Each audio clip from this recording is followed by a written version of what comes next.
សម្រាប់ទីតាំងថ្មី home car របស់យើងបងប្អូនមកពីអង្តែនទូកោកបងប្អូនចាក់ត្រង់មកដល់វងមូខំកោ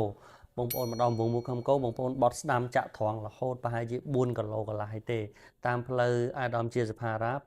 598ប្រហែលជា4គីឡូកន្លះទេបងប្អូននឹងមកដល់ home car ហើយបងប្អូនចាក់តាមផ្លូវ598អាដាមជាសភារ៉ានឹងត្រង់រហូតអត់មានបត់ទៅណាទេនៅលើផ្លូវធំនឹងទេបងប្អូនចាក់ឲ្យត្រង់ប្រហែលជា4គីឡូកន្លះនឹងមកដល់កន្លែងឡើងឈៀកនឹងកាត់ឈ្មោះឡាននៅជាសភារ៉ាបងប្អូនមកដល់ហ្នឹងមកប្រហែលជា100ម៉ែត្រទៀតបងប្អូនចោលភ្នែកមកមើលខាងឆ្វេងដៃនឹងឃើញក្រសួងសាធារណការនិងដឹកជញ្ជូននៅខាងឆ្វេងដៃចូលមកដល់កន្លែងហ្នឹងបងប្អូនបត់ឆ្វេងបងប្អូនបត់ឆ្វេងតែ500ម៉ែត្រទេដល់ឃ្លាំងហុងខាយើងហើយអញ្ចឹងបងប្អូនដែលចង់មកមើលឡានអីអាចតាក់ទងបានទីតាំងថ្មីរបស់យើងនៅតាមហ្នឹងមកខ្ញុំនឹងតម្លាក់ pin នៅលើ location តាម Google Map ដូចគ្នានេះបងប្អូនមកដល់ទីតាំងហុងខាចូលទៅ500ម៉ែត្រទេហើយបើបងប្អូនរកអត់ឃើញទេបងប្អូនអាចចូលទៅ search នៅក្នុង Google Map បានដូចគ្នាបងប្អូនចូល Google Map មកវាយពាក្យ home car មក